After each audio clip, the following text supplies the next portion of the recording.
ദിവസം രാവിലെ സത്യനും RS പ്രഭുവും കെ ബാലകൃഷ്ണനും കൂടി ഒരു ടാക്സിയിൽ വഴുതക്കര റോസ് കോട്ടിന് വീട്ടിൽ മുമ്പിൽ വന്നാണ്.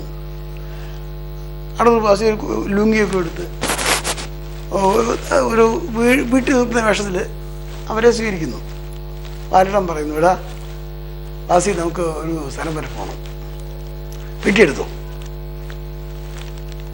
എന്താ പറയട്ടെ, എവിടെ ഒരു സ്ഥലം ഞാൻ പിന്നെ പിന്നെ പിന്നെ കാര്യം പിന്നെ പറയാം. പെട്ടിയെടുത്തു. ഈ എന്താണെന്നറിയാൻ വയ്യാതെ ഒരു ഒരു ഒരു തുരുമ്പ് പിടിച്ച് പെട്ടിയെടുത്ത് ഉള്ള ഒരു ലുങ്കിയും ഷേവിങ് സെറ്റും അത്യാവശ്യം 1-2 ദിവസത്തേക്ക് കഴിയാനുള്ള സാധനങ്ങളും അടങ്ങിയ പെട്ടിയെടുത്ത് ആ കാറിൽ യാത്ര ചെയ്തു. ആ കാറ് കേരളം വിട്ടപ്പോഴാണ് ബാലട്ടൻ പറയുന്നത്, ബാസി നീ എതിരൊന്നും പറയരുത്, ഒരു പടത്തിൽ അഭിനയിക്കാൻ മുടിനായകൻ എന്ന പടത്തിൽ അഭിനയിക്കാനാണ് വിളിച്ചത്. നമ്മൾ മദ്രാസിലേക്ക് പോവുകയാണ്.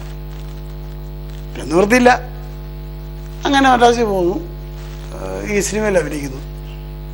ആ ഒരു ടേണിംഗ് പോയിൻ്റാണ് ലൈഫ്, ജീവിതത്തിൻ്റെ ടേണിംഗ് പോയിൻ്റാണ് ആ മദ്രാസിലേക്കുള്ള പോക്ക്.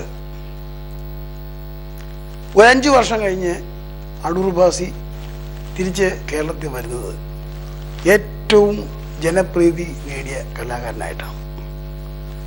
അന്ന് എനിക്ക് നല്ല ഓർമ്മയുണ്ട്, ആ തുരുമ്പ് പിടിച്ച് പെട്ടിയും കൊണ്ടാണ് മദ്രാസിലേക്ക് പോകുന്നത്. പിന്നെ സിനിമാ രംഗത്ത് വലിയ ആളായി, ഒരുപാട് അംഗീകാരങ്ങളും ആദരവുകളും കിട്ടി. കുടമ്പാക്കത്ത് വലിയ വീട് വെച്ചു, ധാരാളം പണവും കിട്ടി, ഗ്ലാമർ കിട്ടി. ആ സമയത്തൊക്കെ പുള്ളി ഈ പെട്ടി സൂക്ഷിക്കുമായിരുന്നു. ഇത് പറയുന്നത്, എൻ്റെ മനസ്സിന് എപ്പോഴും അഹങ്കാരം വരുന്നോ എന്നെ പെട്ടി സൂക്ഷിക്കും. അപ്പോൾ എന്നിലെ മനുഷ്യൻ പുറത്തു വരും. ഒരുപക്ഷെ ആ പെട്ടിയോട് ബന്ധപ്പെട്ട ഓർമ്മകളാണ് ഒരു കലാകാരൻ, അടൂർ ബാസി എന്ന കലാകാരനാക്കിയത്. അടൂർ ബാസി ഇങ്ങനെയാണ്, പറഞ്ഞാൽ തീരില്ല, ചിരിച്ചാൽ തീരില്ല. 800-ലധികം ചലച്ചിത്രങ്ങളിൽ നിറഞ്ഞു നിന്ന ബഹുമുഖ പ്രതിഭ. 1990 മാർച്ച് 29 അദ്ദേഹം അന്തരിച്ചു. വിയോഗത്തിൻ്റെ 21 വർഷങ്ങൾ പിന്നിടുമ്പോഴും ബാസി നമുക്ക് വിഷയമാകുന്നു എന്നത് തന്നെയാണ് അദ്ദേഹത്തിൻ്റെ മഹത്വവും. കൂടുതൽ വാക്കുകൾക്ക് സ്ഥാനമില്ല. മറ്റൊരു അനശ്വര വ്യക്തിത്വവുമായി വീണ്ടും കാണാം.